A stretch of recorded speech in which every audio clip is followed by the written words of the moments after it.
Merhaba arkadaşlar, kanalıma hoş geldiniz. Bugün kolay, güzel bir model başlayacağız. Modelimde kullanacağım ip, bebe yünü, orta kalınlıkta 100 gram 250 metre uzunluğu olan bir ip. İpime uygun kullanacağım şiş 3 numara. Dilerseniz yapım aşamalarına geçelim. İlmeklerimizi alarak başlayalım. Bu model için ilmek sayısı 2 ve 2'nin katları. Yani çift sayıda olması gerekiyor. Şöyle yapacağımız örgüye göre ilmek sayısını bu şekilde ayarlayıp şöyle 2, 4, 6, 8, 10 diye devam edecek.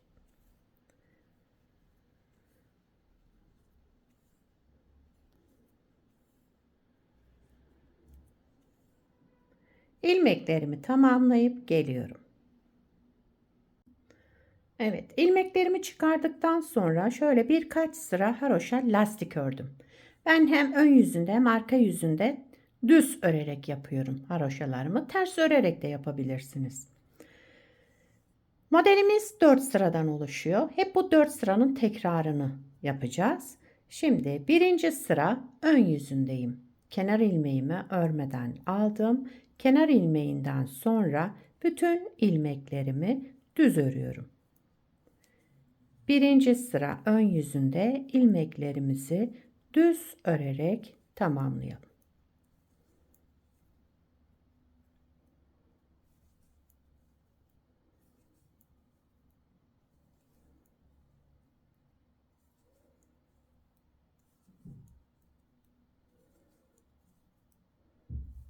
Kenar ilmeğimi de düz örüyorum. İkinci sıra arka yüzüne geçtim.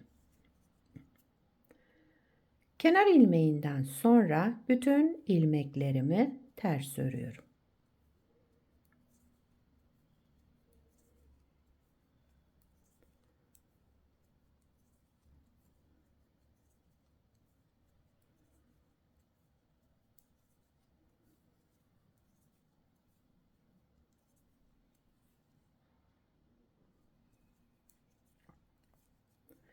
Sıra sonuna kadar ilmeklerimi ters örerek tamamladım. Kenar ilmeğimi düz ördüm. Birinci sıra ön yüzünde düz, ikinci sıra arka yüzünde ters örerek iki sırayı tamamladık. Üçüncü sıra ön yüzündeyim. Kenar ilmeğimizi örmeden alalım. Daha sonra bir artırma.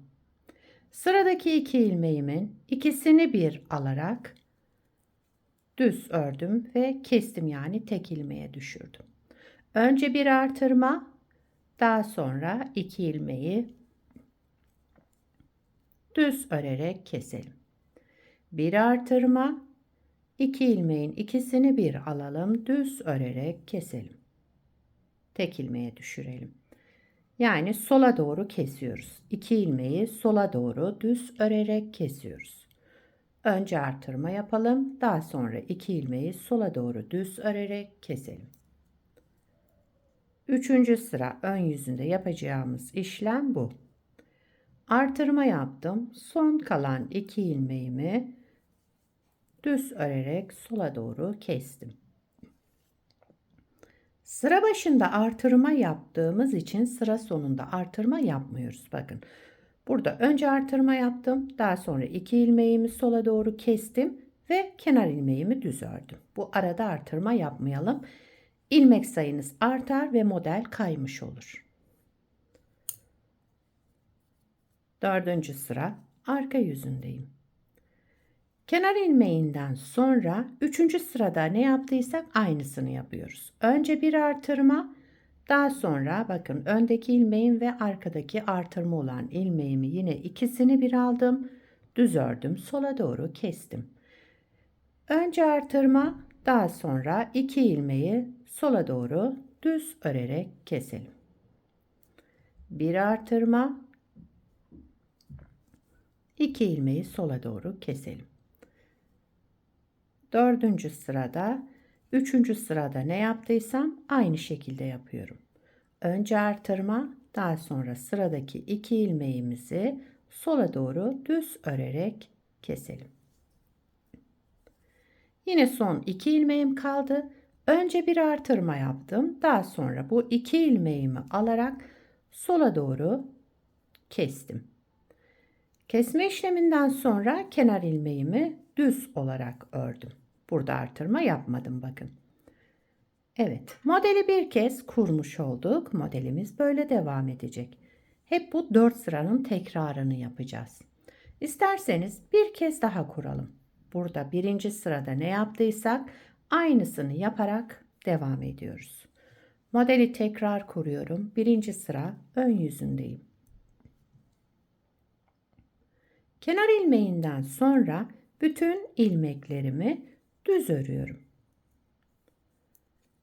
Birinci sıra ön yüzünde ilmeklerimizi sıra sonuna kadar düz örerek devam ediyoruz.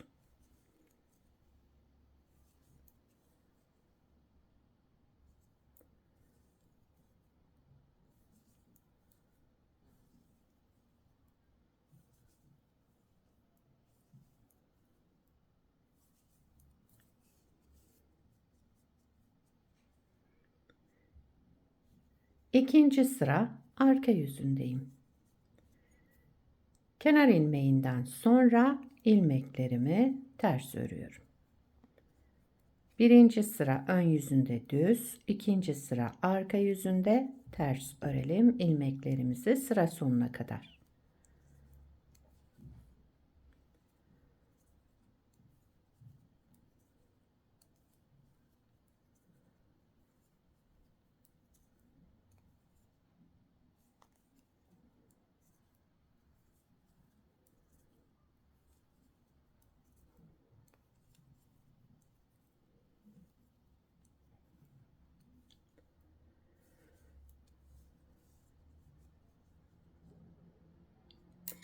Üçüncü sıra ön yüzündeyim. Şimdi kenar ilmeğinden sonra bir artırma yapalım. Bakın kenar ilmeğinden sonra bir artırma, sıradaki 2 ilmeğimizi sola doğru düz örerek keselim. Şöyle. Bir artırma, sıradaki 2 ilmeğimi ikisini bir aldım, düz örerek sola doğru kestim. Tek ilmeğe düşürdüm. Önce artırma, daha sonra sıradaki 2 ilmeğimi düz örerek sola doğru kestim.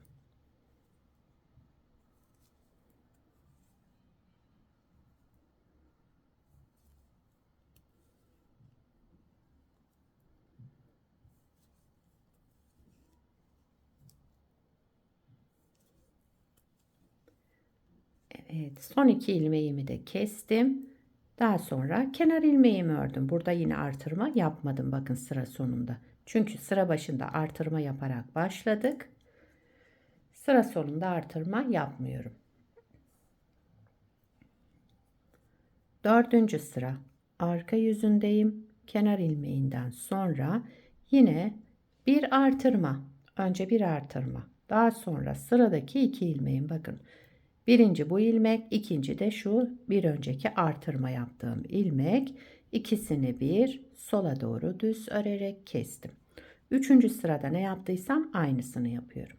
Önce artırma, daha sonra sıradaki 2 ilmeğimizi düz örerek sola doğru keselim. Sıra sonuna kadar böyle devam ediyoruz.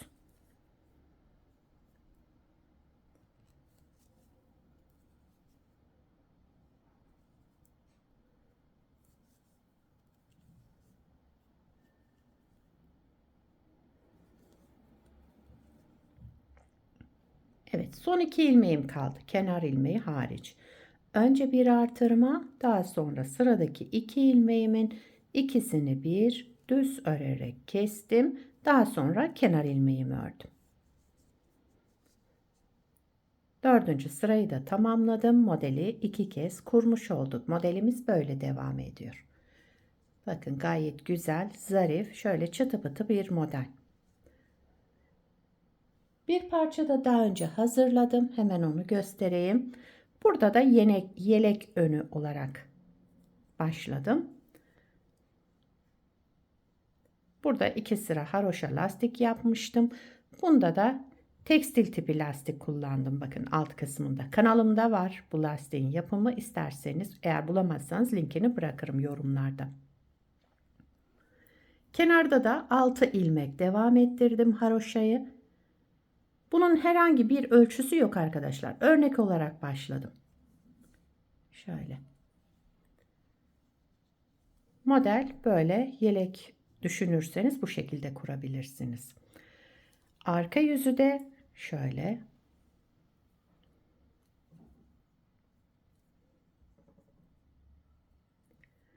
Yakadan başlama örgülerinizde de kullanabilirsiniz bu modeli. Yelek, hırka, süveter yapımında. Evet, bu modeli yetişkin örgülerinde, çocuk örgülerinde, yazlık örgü, mevsimlik örgü, ona göre de iplerinizi tercih ederseniz yapımı kolay, güzel, gösterişli bir model. Ajurlu modellerden. Şöyle bırakayım. Evet. Beni buraya kadar izlediyseniz bir beğeni yapmayı, yorum yapmayı, beni desteklemeyi unutmayın. Şimdiden hepinize teşekkürler. Yapacak olanlara kolay gelsin. Bir sonraki videoda görüşmek üzere. Hoşça kalın.